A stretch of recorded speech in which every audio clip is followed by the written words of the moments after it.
Well, good evening. Welcome. Thanks for coming out this evening. My name is John Witcombe, and I'm the author of the book that you received. Everybody should have a book. If you don't have one, my wife, who's standing back there, will get you one. So I want everybody to have a book. Now, the information in this lecture and the information that's in the book is not original with me. It comes from a book that I purchased called Thoughts on Daniel and the Revelation. I picked this up on eBay. This edition was printed in 1891, and it is a verse-by-verse commentary on the books of Daniel and the Revelation. Outstanding book.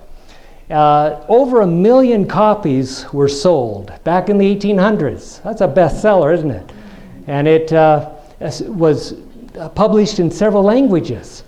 So the material I'll be sharing tonight, updated somewhat because, this was in the 1800s. So I've made a few adjustments to the interpretation to fit with what's going on today.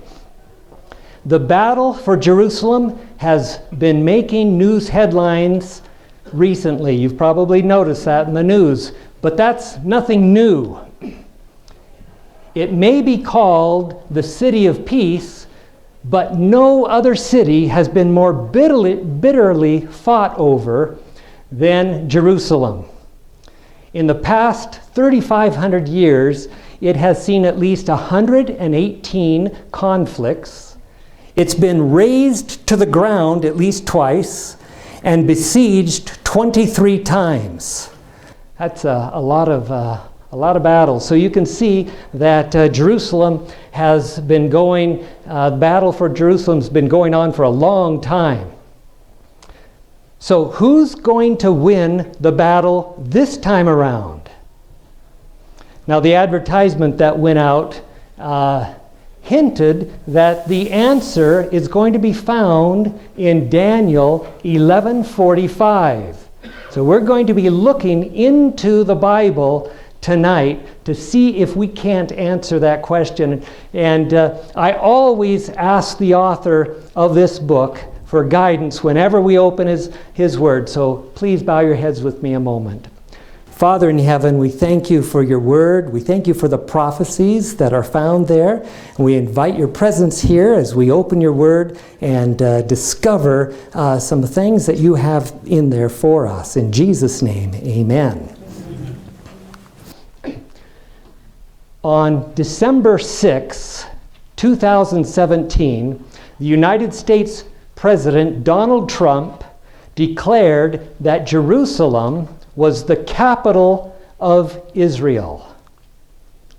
Now, back in the 7th century AD, Muhammad, that's the prophet for Islam, he declared that Jerusalem would be the final capital of the Islamic caliphate, making it the capital of Islam.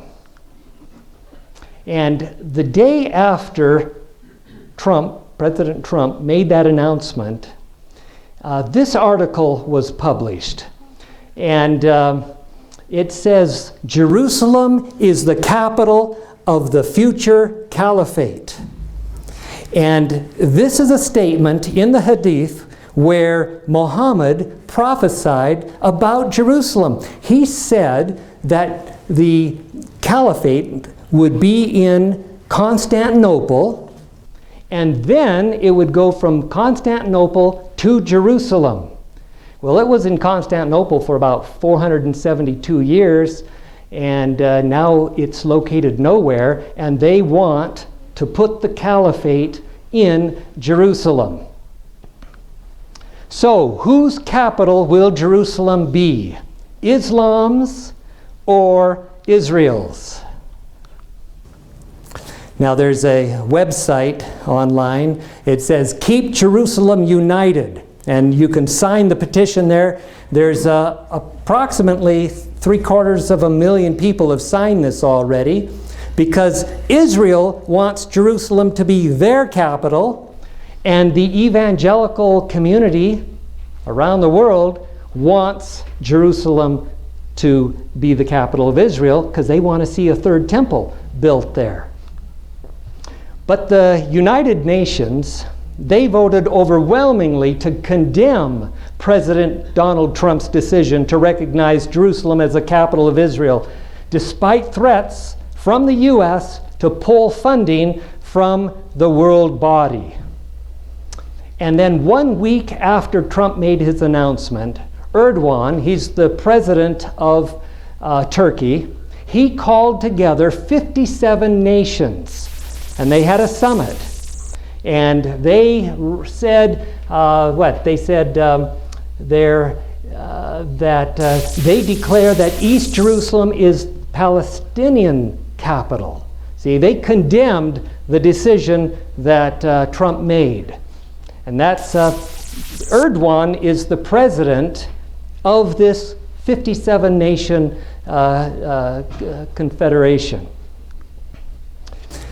And then it says the Turkish president would visit the Vatican in January to discuss the status of Jerusalem. And that, of course, took place last month. And it says the leaders met for an unusually long 50 minutes, compared with the typical half hour for papal encounters with heads of state. That was reported in the Wall Street Journal, February 5. Declaring Jerusalem to be Israel's capital, he says, such a step for every Muslim is a declaration of war on all Muslims. And there were days of rage across the globe just for that announcement. And the U.S. confirms Jerusalem embassy opening in May. Can you imagine what's going to happen in a few weeks when they actually make that move? If there was such chaos just over the announcement? Islam knows that they are to rule the world from Jerusalem. They know that because that's what their sacred writings teach them. Now, listen to what they're saying.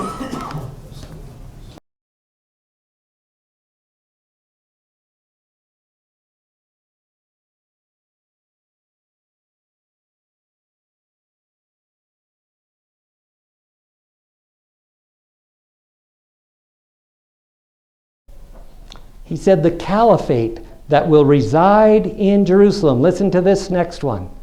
بيت المقدس وعودة الحكم الإسلامي وأن تكون القدس عاصمة للخلافة بإذن الله. Jerusalem will be the capital of the caliphate. Listen to one more. تكبير تكبير. ستكون عاصمتنا ليست القاهرة ولا مكة ولا المدينة وإنما القدس إن شاء الله. وسيكون هتافنا على القدس رايحين شهداء بالملايين. على القدس رايحين شهداء بالملايين. على القدس رايحين شهداء بالملايين. They want their capital in Jerusalem.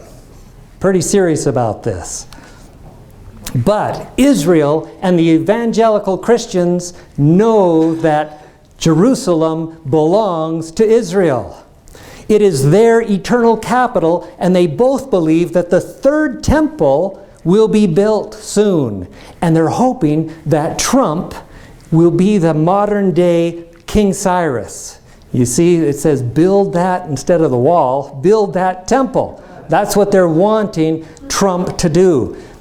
King Cyrus, the Persian, he's the one that helped Israel build the second temple. Remember when Nebuchadnezzar destroyed the first temple?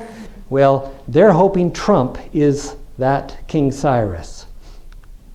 In fact, the Sanhedrin has just made a coin for sale, a silver coin, $50. You can get this coin. One side it has the third picture of the third temple, and on the other side you'll see that the image of the portrait of President Trump superimposed over King Cyrus. You can see why President Trump's announcement was so disturbing to the entire world. So, whose capital will Jerusalem be? Islam's or Israel's? Now we're going to take a little poll here. This is an opportunity for you to take out your cell phone. If you have a cell phone, it's the time to turn it off so it doesn't make any noise, you know. But if you will pull out your cell phone, all you have to do, because we're going to take a poll of those here right now.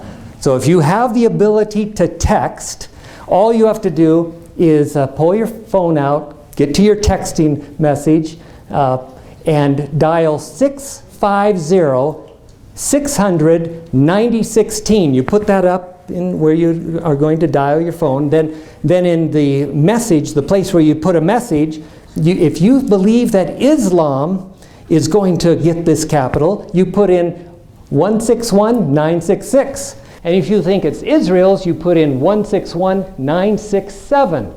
So maybe nobody has a cell phone here. Okay, well we've got one vote coming in. You think it's going to be Islam's. 100%. Anybody for Israel? So as soon as you can get it, huh? Okay, we'll give you a few moments here to just put in your, what you would guess. I mean, we've covered just a little bit of information, but we're going to find out.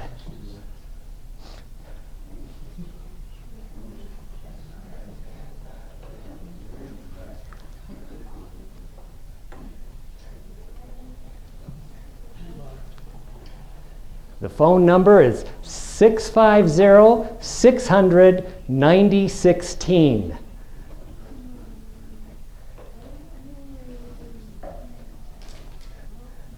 Okay, they're still coming in. Everybody do their vote yet? Anybody still need another moment? Another moment? Yeah, I got to learn how to use my phone. I see. Yeah, first time you've ever texted, huh? Okay. Well, okay. It looks like there have been a few folk who maybe have read my book here, and so I should have said only those vote who haven't read the book, huh? Okay. Well, let's go on here. You can still put it in, and I'll be able to access this later. There is only one person who knows the answer to this question, and that's God.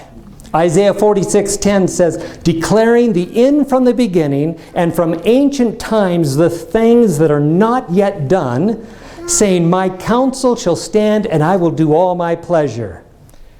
And when God tells a prophet to write in a book things that are not yet done, we call that prophecy.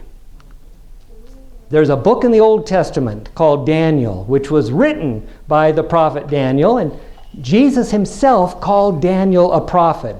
Look at this, Matthew 24:15. It says, when you therefore shall see the abomination of desolation, spoken of by Daniel the prophet, stand in the holy place, whosoever readeth, let him understand. So Jesus called Daniel a prophet. And he also said he wants us to understand this book. So that's what we're going to try to do this evening. Book of Daniel was written in the 6th century BC. Significant world history from that point in time forward is recorded in this book, recorded before any of it transpired. Daniel 2 has a fascinating vision. In fact, Nebuchadnezzar, he had this dream, and when he woke up in the morning, he couldn't remember what he dreamt, but he knew it was significant. So he called all his wise men together, asking them, tell me what I dreamt last night and the interpretation. And they said, hey, no way, nobody's ever asked a king to do that. And he said, okay, off with your heads, you know. And Daniel happened to be one of the captives from Jerusalem. He was one of the wise men. And he said, what's the haste? give me a night to do some praying and we'll see what God can give us. And so Daniel and his 3 friends spent the night in prayer, and God gave to Daniel the very dream that Nebuchadnezzar had dreamt the night before, and the interpretation. So he went back to Nebuchadnezzar and told him what that dream was. And of course Nebuchadnezzar remembered, yes, that's exactly what it was. And it was an image of a tall metal image of different types of metal. And it struck, there was a big stone that came out, struck the image on the feet and destroyed it all. And he wanted to know, what is all that about? Well, Daniel gave him the interpretation. And Daniel told Nebuchadnezzar that he was the head of gold. And so Babylon, the kingdom of Babylon, was the head of gold. And then there would be another kingdom that would arise. And that was Persia. That was the arms, chest of silver. Then the belly and thighs of brass was Greece. And then the legs of iron was Rome. And then the feet of iron and clay was the division of Rome into modern-day Europe, the 10 toes there of that image.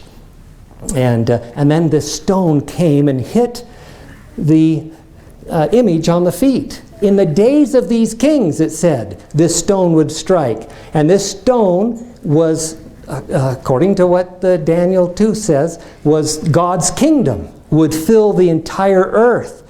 That was what the prophecy was. And there's an image that we're planning to construct. I'm on a committee that's making these plans right now. It's going to be 90 feet tall, and we're going to be putting this image in Times Square there in New York. About 60 million people come to visit New York, and they come in, and when they see this 90-foot image, they're going to wonder, what is this all about? Well, right now I'm in the midst of taking this book and making a Reader's Digest version of this book. And so anybody says, hey, what is this about? We'll give them this Reader's Digest version. And they will be able to go to Daniel 2 and find out all about this. So that's in the works. We hope to have that done in a year or so. But we're not going to look at Daniel 2. We're going to look at Daniel 11 tonight. And this was not a vision. This was an audition. The angel Gabriel came right to Daniel and dictated, and Daniel wrote this all down.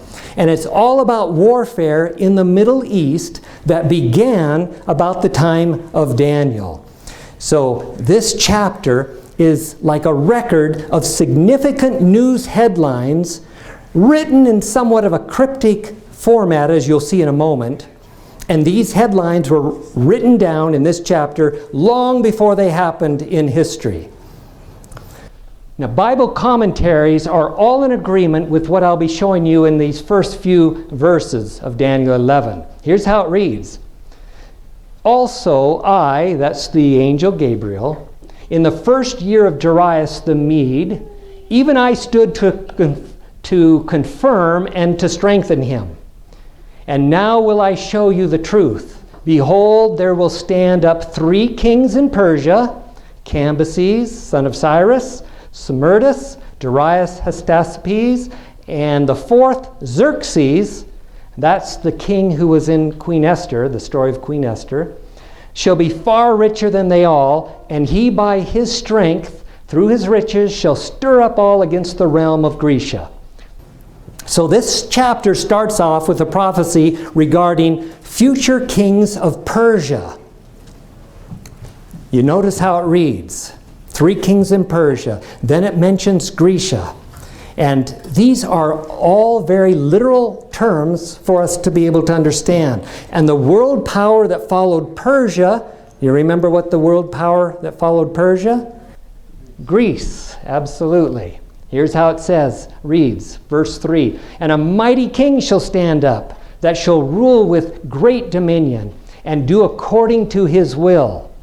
And when he shall stand up, his kingdom shall be broken, and shall be divided towards the 4 winds of heaven, and not to his posterity, nor according to his dominion, which he ruled, for his kingdom shall be plucked up, even for others besides those. Now you could know, even before this took place, that some mighty king was going to come into power, and that he would die, and the kingdom would not pass on to his posterity like it usually does, but it'd be divided into 4 ways. That's what that says. Now, if you know your history, you will know that that's exactly what happened. Alexander the Great, by the age of 30, he had created one of the largest empires in the ancient world, stretching from Greece to Egypt and into the northwest, ancient India. He was undefeated in battle and considered one of history's most successful military commanders. And then at the height of his power, at a young age of 32, he died without a viable heir to the throne. And his 4 generals divided his kingdom between themselves. You see how this chapter is written? It's written to be understood. Pretty plain.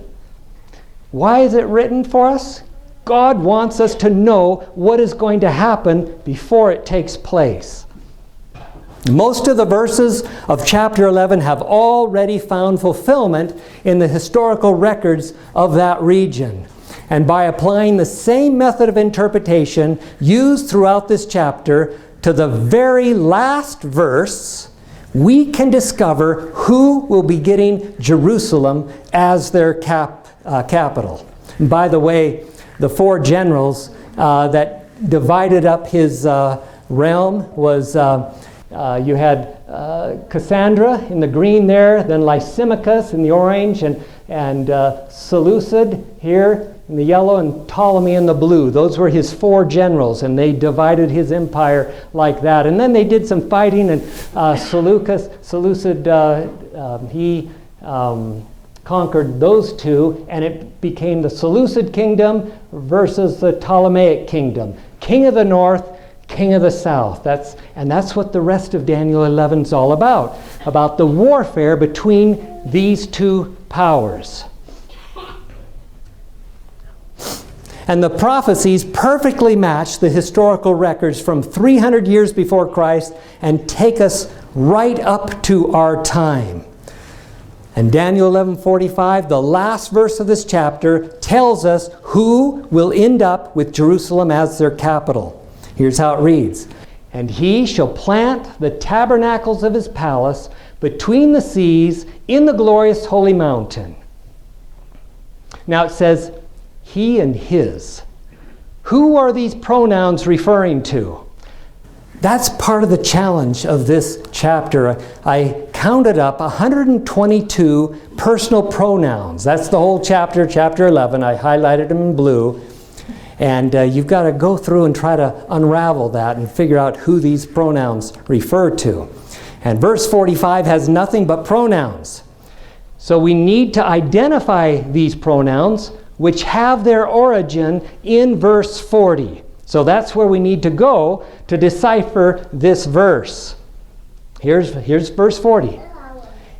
And at the time of the end shall the king of the south push at him, and the king of the north shall come against him like a whirlwind, with chariots and with horsemen and with many ships, and he shall enter into the countries and shall overflow and pass over. So just like we do with all the other verses in this chapter, we take the plain reading of this passage and we look into the historical records to see if we can find a perfect fit for this prophecy. So here's who we have here: king of the south, king of the north, and we've got to find out who these kings are. Now we know who they were in verses 5 through 15, where they're mentioned 10 times. Historians are able to identify the very person that fits with each of these kings mentioned. So we should be able to do the same in verse 40. Every time the king of the north or south is mentioned, it refers to the region of Egypt. That's the king of the south, right there, circled in yellow.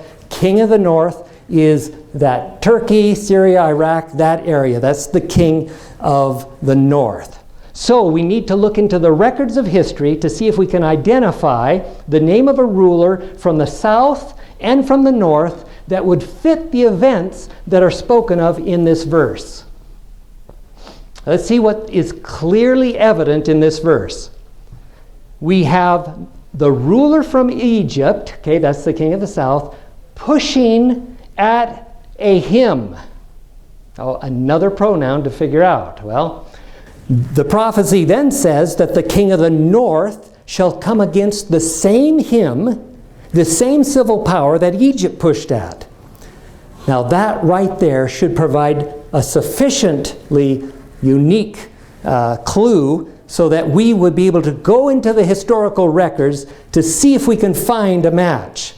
We would be looking in the records of history for a three-way battle involving Egypt in the south, a dominant power in the north, and a third civil power that both the north and south fought against.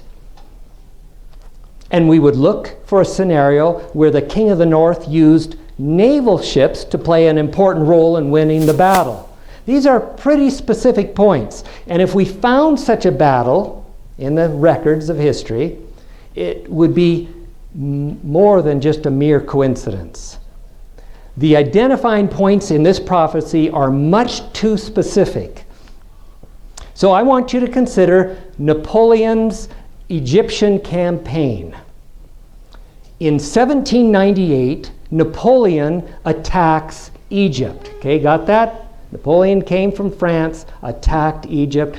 The Egyptians, that's the king of the south, they push against the French invasion and they lose. France lost 300 men in that first encounter, and Egypt lost 6,000 men. Then the caliph of the Ottoman Empire, located in the north, declared war against Napoleon after Napoleon captures Egypt and most of Palestine. And Napoleon only made it as far north as Acre, which is in North Palestine, when he was stopped by the Ottoman Empire, who came at him like a whirlwind. And without the help of the English naval force, Napoleon would not have been stopped.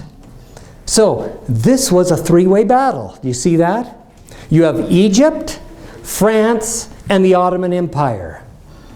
The fit is so perfect that a compelling case can be made that we have indeed found the correct historical event. So let's plug in the historical data.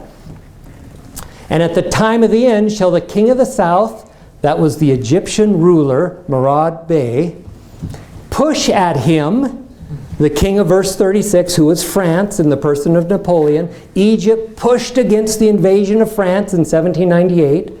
And the king of the north, that was Caliph Selim III of the Ottoman Empire, shall come against him. The Ottoman Empire declared war on France in 1798, like a whirlwind with chariots and with horsemen and with many ships.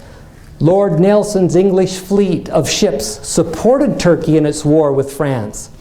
And he, that's important, this pronoun's important, he, the king of the north, Caliph Selim III of Turkey, shall enter into the countries, shall overflow and pass over. This phrase, overflow and pass over, is speaking of the power that prevailed in this three-way battle just described.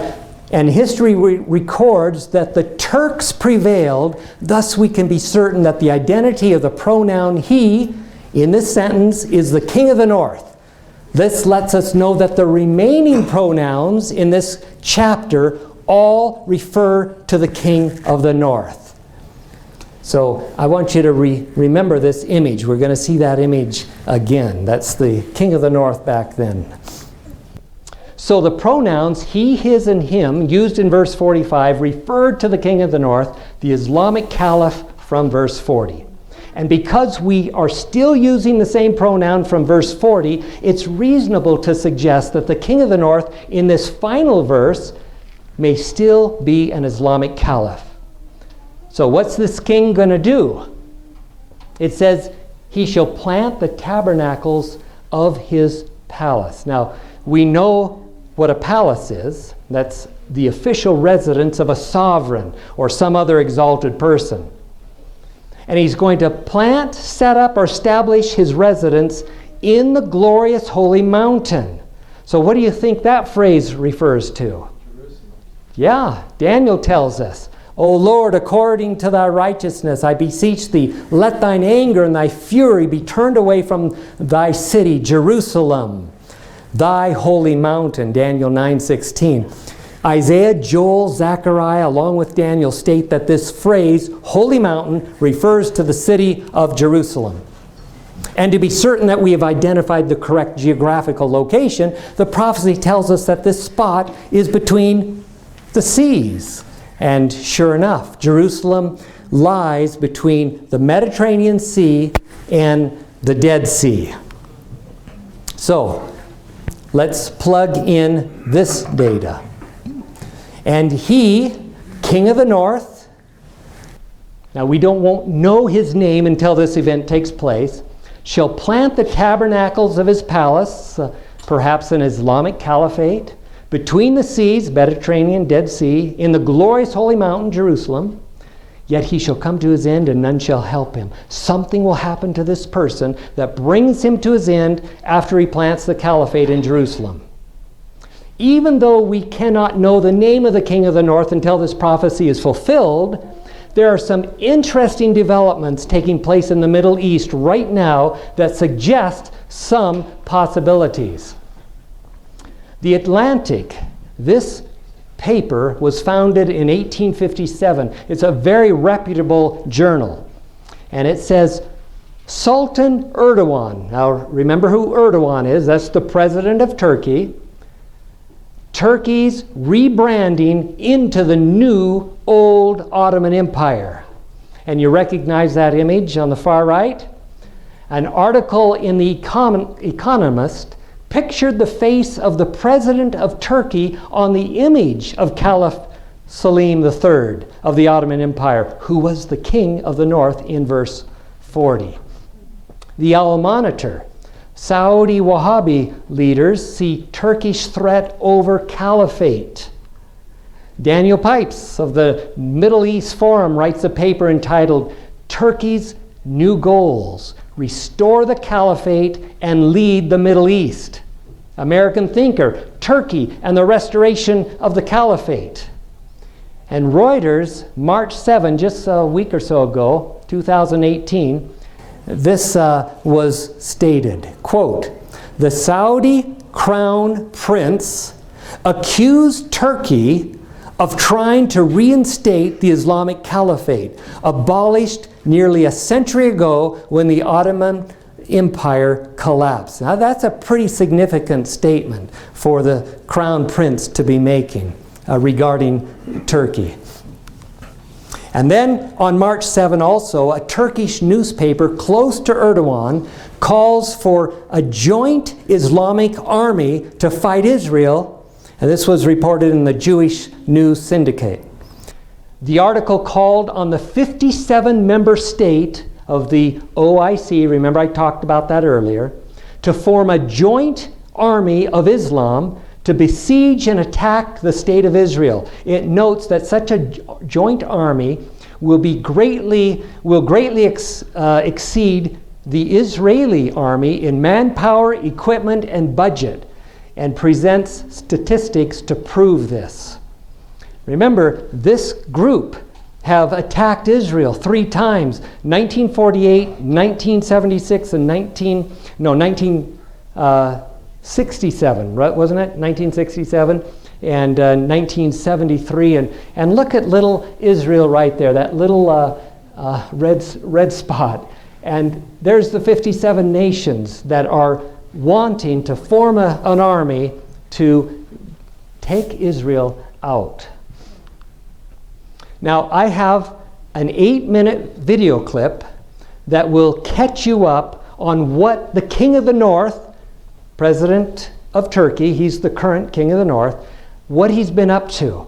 Now, this narrator speaks a mile a minute, but he covers some important territory, so I want you to listen carefully as we play this.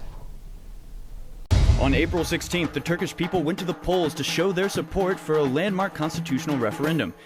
And by Turkish people, I mean barely more than half the Turkish people. And by constitutional referendum, I mean resurrection of the Ottoman Empire. Yes, a minute majority of Turks have bestowed sultan-like powers to Turkish President Recep Tayyip Erdogan. He now has the power, nay, the right, to issue decrees, declare emergency rule, draw up budgets, to appoint ministers and top state officials, to dissolve the parliament, and in general overhaul the entire governance system into an executive presidency model that abolishes the office of prime minister. It also allows Erdogan to stay in the presidency until 2029, aka for life. Still, you might be thinking that this is just a consolidation of power, typical of any secular dictator. But the fact is that this is something else entirely. It is a very serious changes are underway for Turkey's future. This referendum was the culmination of a 30-year campaign by Erdogan to not just accumulate supreme executive power, but to remove any obstacles to Islamic rule of Turkey. As one Turkish writer puts it, what this presidential system looks like is the Islamic caliphate system in terms of its mechanism. I think Erdogan clearly sees himself as the founder of the new caliphate, the world Islamic government, with Turkey at its center. The Turkish Ottoman Empire was the last legitimate Sunni Islamic caliphate, ruling over nearly the entire Arab world for 400 years until it was dissolved following defeat in World War I. That's when Mustafa Kemal Ataturk, the George Washington of Turkey, established the Republic of Turkey, a secular, Western-style nation-state, putting in place severe restrictions designed to keep Islam out of the political process at all costs, with the military being, quote, the guardians of democracy, charged with overthrowing the government when it veered too far from the path Ataturk had set. Erdogan's entire career has been defined by an effort to roll back these restrictions, and with this recent referendum, he's finally achieved his ultimate goal. Turkish President Recep Tayyip Erdogan once said, "Democracy is like a streetcar. When you come to your stop, you get off." Back in 1997, Erdogan was a member of the Islamic Welfare Party when it was ousted by the Turkish military and banned from politics for 5 years, and he actually spent time in prison for espousing violent Islamist rhetoric. He was released in 2001, and that year led his new party, the AK Party, to electoral victory. Since then, he has systematically purged civic life of anti-Islamist and totally destroyed the military's ability to be a check on Islamist ambitions. According to The New Yorker, in 2007, police arrested the first of hundreds of people whom the government accused of forming a secret organization devoted to keeping Islamist aspirations in check. The case spread to include not just former military and police officers, but also academics, journalists, and aid workers, the core of the opposition to the new Islamic order. In all, some 600 people were convicted, including scores of senior generals in the Turkish military and several prominent journalists. But that was just a light dusting compared to the deep clean that took place in 2016. The military coup d'etat attempt in July of that year was the deadliest in Turkey's history, and the first to have failed. The insurrection was put down, and after he restored order, Erdogan had the excuse he needed to implement the purge he'd always wanted. Over 97,000 public servants were dismissed, and a further 37,000 suspended. Legal action started against 103,000 people, of whom 41,000 are remanded in custody. 158 media outlets were closed, including 60 television and radio stations. More than 150 journalists were arrested, and 10,000 members of the media have lost their jobs, and thousands are awaiting trial for tweets and other social media posts. The end result of this abortive coup was that Erdogan was more powerful than ever, and he had the justification he needed to rid public life of anyone who would stand in his way. It couldn't have worked out better if he'd planned it all himself. Erdogan actually called the coup a gift from God, giving him the tools he needed to create what he called a new Turkey. Well, that new Turkey appears to be a throwback to the very, very old Turkey. As Prime Minister Davutoglu said in 2015 that Turkey will, quote, refound the Ottoman state, or as a parliamentarian tweeted, quote, the 90-year-long commercial break of a 600-year-old empire is now over. This is not just about Turkey becoming more overtly Muslim. This is about using Islam as a unifying force in the region and using historical precedent to reclaim land that once belonged to the Ottomans. It's well known that Turkey has long given aid to the Islamic State. Well, now they're using the problem they helped to create to lay claim to Middle Eastern lands, including the Iraqi city of Mosul and the Islamic State capital of Raqqa. But the Middle East is not the only place where Erdogan's Turkey sees room for expansion. Greece is also on the chopping block, with the Turkish nationalist leader saying if they, the Greeks, want to fall into the sea again, if they want to be hunted down, they are welcome. The Turkish army is ready. Indeed, Erdogan is distancing himself from all of Western Europe, a fact that became clear during the campaign leading up to this week's referendum. About 4.6 million Turkish migrants now live in Europe, with about half of those living in Germany. According to a recent study, assimilation into European society is not a priority for those Turks, with foreigners who come to live in Germany tending to remain strangers even after 50 years and 3 generations in some cases. This is a state of affairs that Erdogan has no problem with, and in fact actively encourages, saying, yes, integrate yourselves into German society, but don't assimilate yourselves. The place in which you are living and working is now your homeland and new motherland. Stake a claim to it. And as the vote drew near, Erdogan's rhetoric got only more extreme, vowing to mobilize the Islamic world against Eurofascism, saying, quote, this matter is not a matter merely for Turkey. This fascism that shows its dirty face is negatively impacting all Muslims and foreigners living in Europe. But of course he knows that it's really all the Pope's fault, saying, all the leaders of the EU countries went to the Vatican and listened to the Pope submissively. The situation is quite loud and clear. It is a crusader alliance. April 16th will also be the day to evaluate this. Erdogan is painting the modern international struggle as a conflict between Islam and the West, the Ummah, and Christendom, and the April 16th referendum was confirmation of this view. President Erdogan now has all the trappings of an imperial ruler: the dictatorial powers, the religious underpinnings, control of the media, and even a royal palace.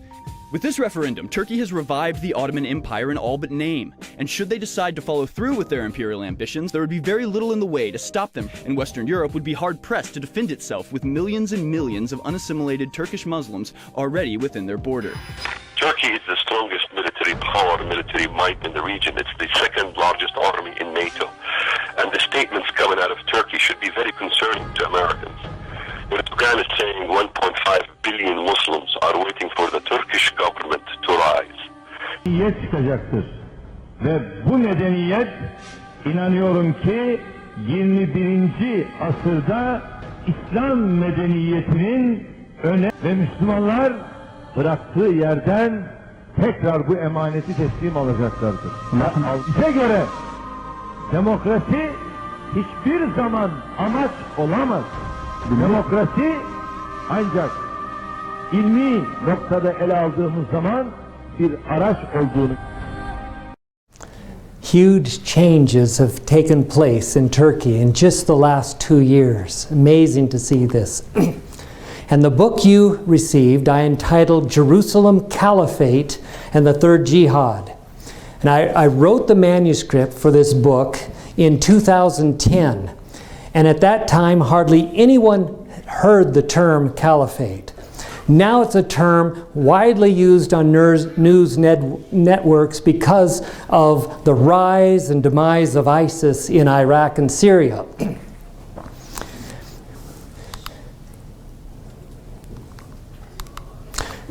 Now the caliphate had its beginning in AD 632. And it came to an end March 3, 1924. That's 1,292 years.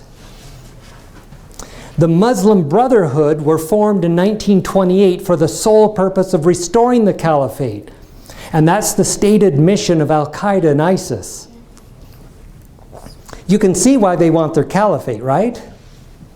There's 1.6 billion Muslims without anybody to lead them. And they had been led by a caliph. That's like saying with the Catholic Church, if you were to take the Pope away and the papacy, the Vatican away, what do you think the Catholics, or 1.2 billion Catholics, would think about that? They would want the Pope back and the Vatican back, would they not? Yes. Well, that's what the Muslims want. They want their caliph to be put back in place and the caliphate to be formed. There's a lot of chatter in the news lately regarding the caliphate. The Tunisia party rejects political talks, demands caliphate, it says. This one, the capital of the caliphate, the capital of the United States of the Arabs, will be Jerusalem, Allah willing. BBC News, Caliphate Conference. Some 100,000 Islamists have met in the Indonesia capital, Jakarta, to press for the re-establishment of a caliphate across the Muslim world. Palestinian Authorities Chief Judge, Jerusalem will be the capital of the caliphate. In Israel Today magazine, news magazine, Egyptians call for Sharia law, Islamic caliphate. I believe that from what we see taking place in the world today, the caliphate will soon be planted in Jerusalem.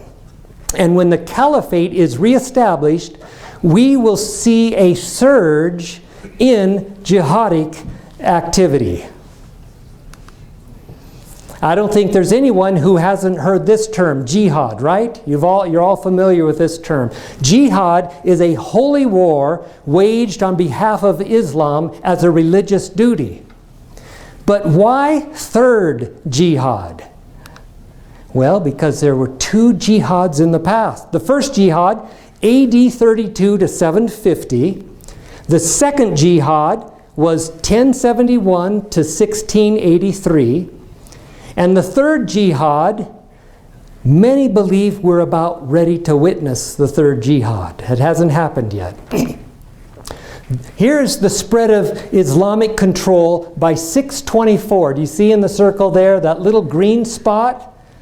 That's the spread of Islam by 624. And then during the first jihad, in just 31 years, by 655, this is Islamic territory.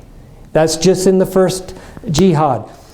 And then the spread of Islamic control under the second jihad, there in green.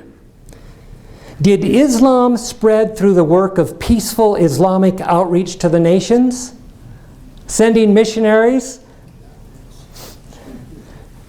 This next slide will show you just how it was that Islam became so widespread. I want you to notice this. This is a historical account of 1,300 years of jihad against Western civilization and the spread of Islam. It takes us from 620 and it's going to go up to 1920. So we're going to cover 1,300 years. Okay? And each one of it goes by 20-year segments. And so you'll see a little white dot come up. These are major battles. And the red dots are the battles that have taken place already. We're not talking about some terrorist attack. We're talking about a major battle where thousands were killed, where women were raped, children and women were captured and sold into slavery. They estimate about 230 million people lost their lives through the first two jihads during these 1,300 years of warfare. You can see they've captured Spain now, so Spain is under, and they're sure trying to get up into the rest of Europe with the battles, but they're being held in check.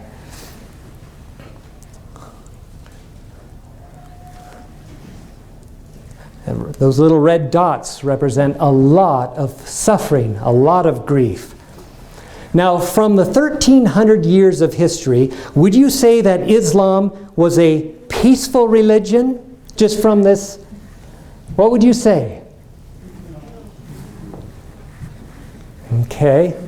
You see, they lost Spain, but every property that they've owned before, they believe it's still theirs. So they want it back.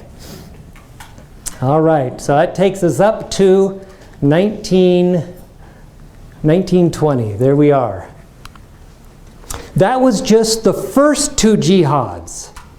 The third jihad is for world domination. The jihadist goal is to bring the entire world, they want the whole world in black. They want the entire world to be under Sharia law. And a jihad of this magnitude can only be called for by a sitting caliph. This is why Islamists are so intent on establishing the caliphate. The banner says, "Jihad against the USA is our religious duty." How so? Well, the Quran says, "O Prophet, make war on the infidels and hypocrites, and deal rigorously with them. Hell shall be their abode, and wretched the passage to it." Okay? The Quran is their holy book. They believe it was dictated by Allah to Muhammad. Now, you can't read this, you weren't meant to read this, but these are just a few of the Quranic verses that teach jihad as a religious duty. I'll just read one of them. "Fighting is prescribed for you, and ye shall dislike it. But it is possible that you dislike a thing which is good for you, and that ye love a thing which is bad for you." Now here are, this is the hadith. You've heard of the hadith. These are the sayings of Muhammad. This is as sacred as the Quran is. Okay, these are sayings of Muhammad. And these hadith statements are what propelled the first and second jihad. I'll just read one of them. "I have been ordered by Allah to fight with people till they bear testimony to the fact that there is no God but Allah." And here are some words of the Muslim leaders. These are the words that those who go to the mosque will hear preached to them. I'll just read one. "Those who know nothing about Islam pretend that Islam counsels against war. Those people are witless. Islam says, kill all the unbelievers just as they would kill you. Does this mean that Muslims should sit back until they're devoured by the infidel? Islam says no. Kill them, put them to the sword and scatter them. Islam says, whatever good there exists thanks to the sword. The sword is the key to paradise, which can be opened only for the holy warriors." Now, I want you to listen to what some leaders are saying.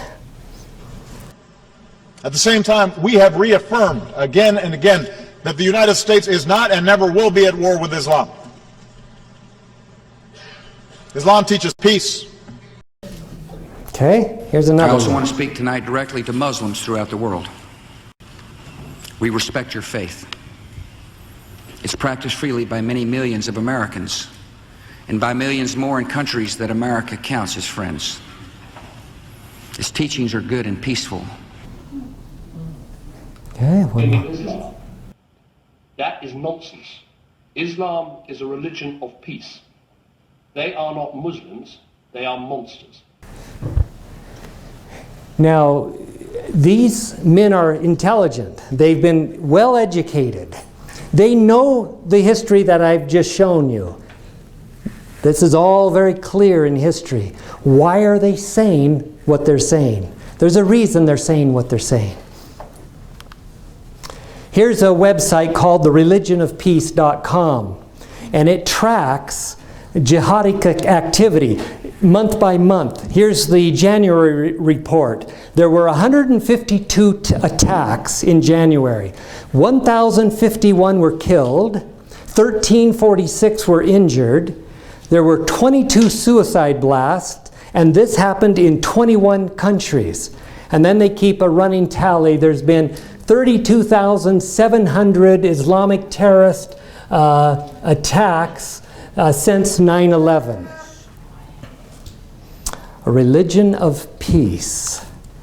The two historical jihads correspond to the first and second woe of Revelation 9. God, the Bible is God was aware about what was going to take place on planet Earth. And in Revelation 9, the first two jihads were prophesied. Perfectly prophesied. But the Bible speaks of three woes. 2 are past, and 1 is yet to come. It says here in Revelation 8:13, and I beheld and heard an angel flying through the midst of heaven, saying with a loud voice, Woe, woe, woe to the inhabitants of the earth, by reason of the other voices of the trumpets of the 3 angels which are yet to sound. And then in Revelation 9:12, it says, 1 woe is past, and behold, there come 2 woes more hereafter.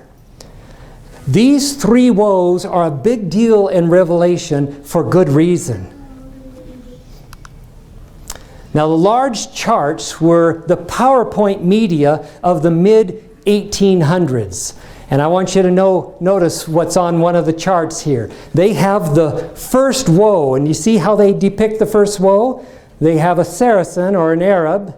This is the Muslims of the first jihad with a spear. Then they picture the second woe, the second trumpet, or angel, there of the 3 woes. And they picture an Ottoman, a Turk, on a horse with a musket. And because that's when gunpowder was invented.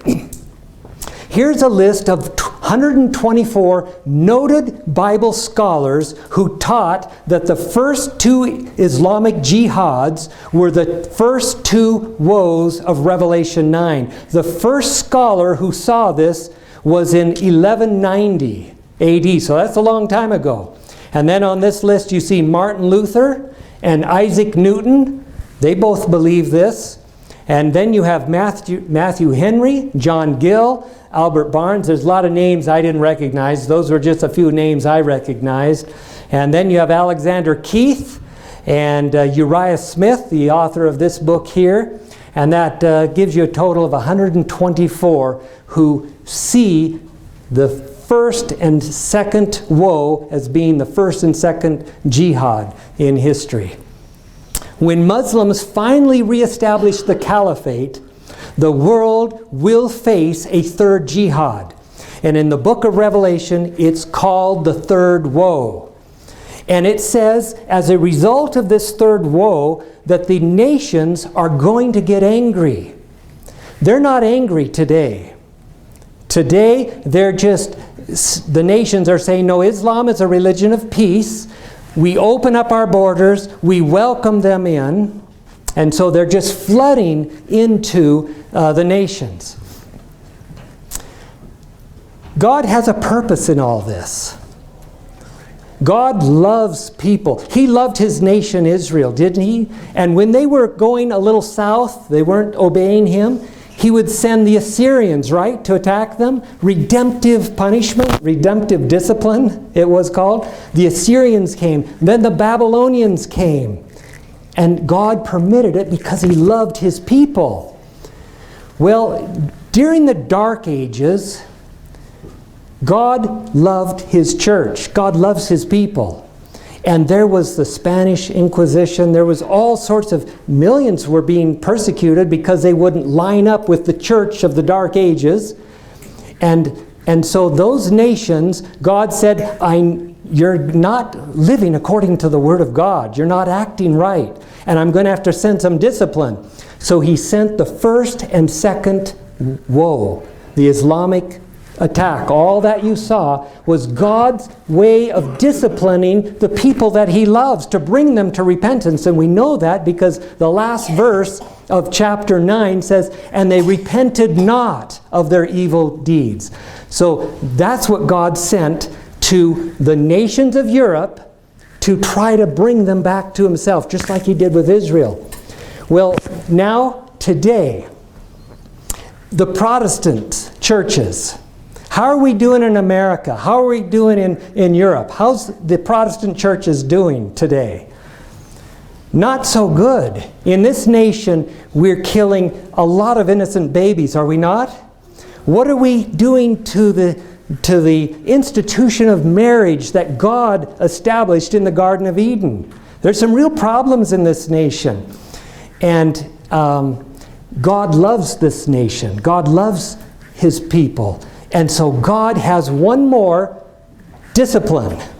And that's the third woe. And the third woe is going to hit the Western nations, those Protestant nations that claim to worship and follow God. But we need some discipline.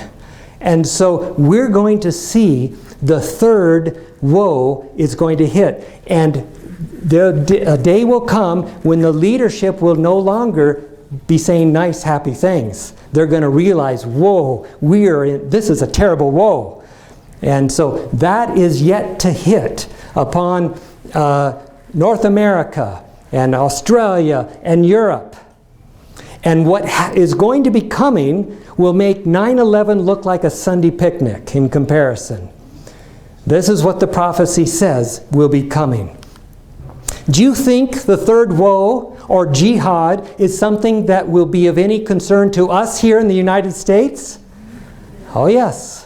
There's a reason why the Islamists are flooding into the country, Western countries. There's a reason. And it's all, God's in control of everything, folks. He knows what we need, and He knows what's coming down the pike. The Pentagon understands the danger of a restored caliphate. And the war on terror is all about preventing a caliphate from being established. It says here, despite the Obama administration's abandonment of the phrase war on terror, the impulses encoded in it still powerfully shape Washington's policymaking, as well as its geopolitical fears and fantasies. It adds up to an absurdly modernized version of domino theory, this irrational fear that any small setback for the U.S. in the Muslim world could lead straight to an Islamic caliphate lurks beneath many of Washington's pronouncements and much of its strategic planning. That was reported in CBS News. An Islamic caliphate in Jerusalem is on the horizon, and it will be established if we are rightly interpreting the Word of God. According to Daniel 12:1, this will be followed by a horrendous time of trouble such as this planet has never witnessed. Do you have your bunker ready? In Daniel 12:1, it tells us how to survive this coming crisis. You see, it says, and at that time, it says right there, Daniel 12:1, at that time. What time are we talking about? Well, Daniel 12:1 is the verse right after Daniel 11:45. And so at that time, at the time that the caliphate is planted in Jerusalem, at that time, there shall be a time of trouble such as there never was since there was a nation, even to that same time. And at that time, thy people shall be delivered, every one that shall be written in the book. Right there is our crisis bunker. We must have our name written into that book if we want to be delivered. And chapter 7 of the book that I gave you, that's the most important chapter in the book. And I talk about how to get your name written in the book, because it's one thing to know all about what's coming. It's another thing to be ready and prepared. And the only ones who are going to be delivered from what's coming are those whose names are written in the book. So you've got to get your name written in the book. And I got a little book back there for you called Happiness for Life. I want you to pick up one of these. Yes, as you leave, pick up one of these. This is all about how you get your name written in that book so that you can be delivered from this horrendous time that's coming. This book there's only 90 pages from chapter 1 to chapter 7, and so you can read it almost in one setting. Then there's an appendix of 65 pages. It's the appendix where the really important, meaty stuff is. So many times you just throw the appendix out, right? You don't worry about that. But I want you to read what's in the appendix too. Very important information. So according to the sure word of prophecy, the Bible tells us that in this upcoming battle for Jerusalem, Islam will win. But it's a short-lived win, because the prophecy says, yet he shall come to his end, and none shall help him. Then what happens to Jerusalem? You won't believe what the Bible has to say. Listen. This is in Zechariah 14. The Lord my God shall come down, and all his saints with thee, and his feet shall stand in that day upon the Mount of Olives, which is before Jerusalem on the east, and the Mount of Olives shall cleave in the midst thereof, and there shall be a very great valley. And the Lord shall be king over all the earth. In that day shall there be one Lord, and his name one. And then you couple that verse with a verse here in Revelation. Listen. And I, John, saw the holy city, New Jerusalem, coming down from God out of heaven, prepared as a bride adorned for her husband.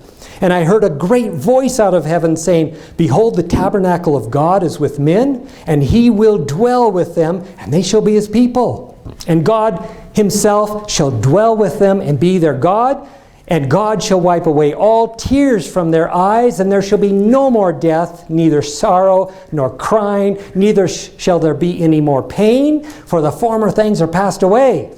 Now, this is New Jerusalem. The Revelation actually gives the dimension. So I drew out the dimensions of, and put it right here, put the west end of the city right over Helena. And this is the size of Jerusalem, the city, the capital city of the universe. Okay, that's the size.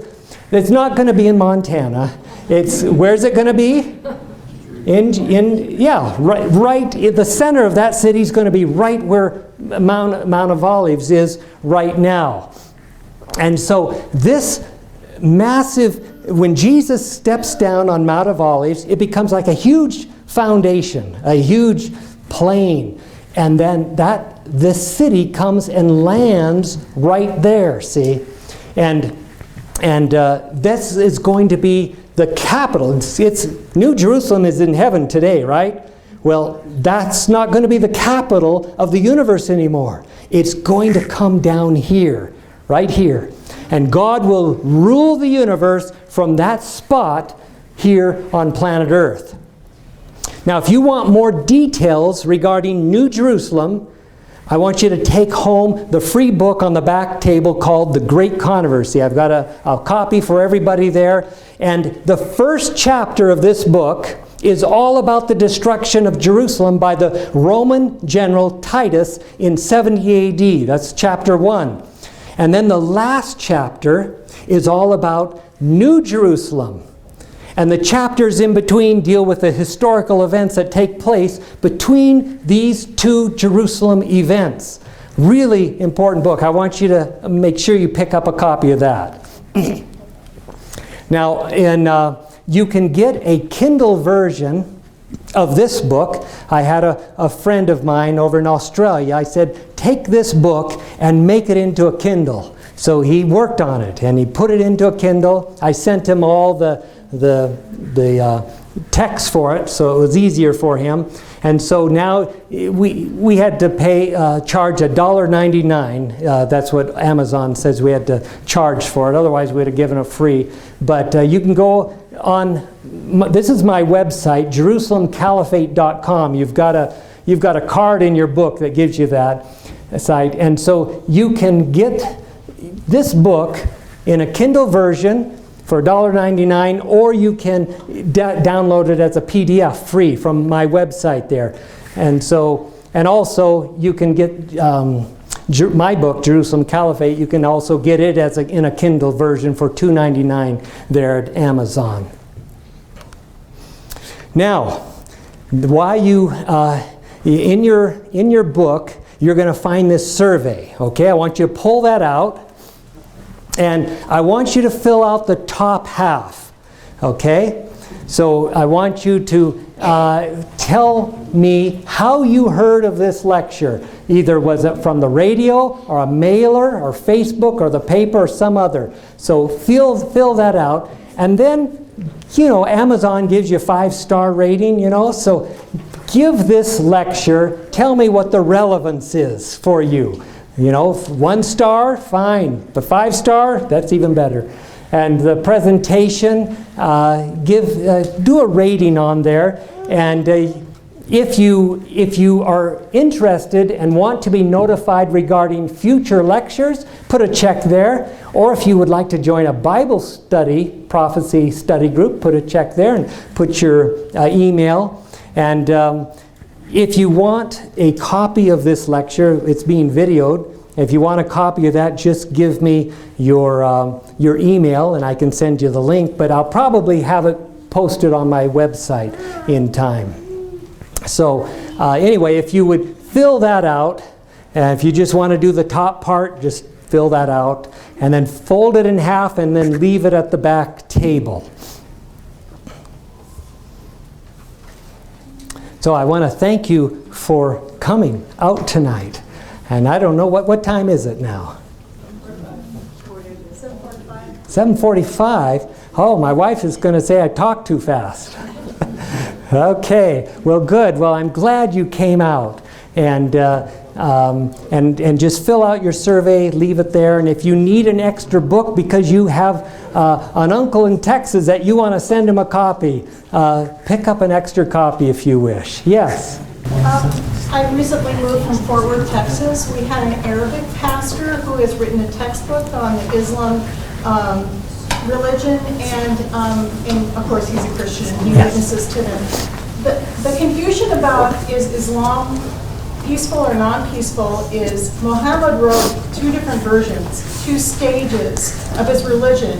Some synagogues preach the first stage, which is peaceful, and the second stage is, well, you see, Muhammad wasn't getting enough followers fast enough. That's why he wrote the stage about, the jihad, the being violent and trying to kill people who won't convert.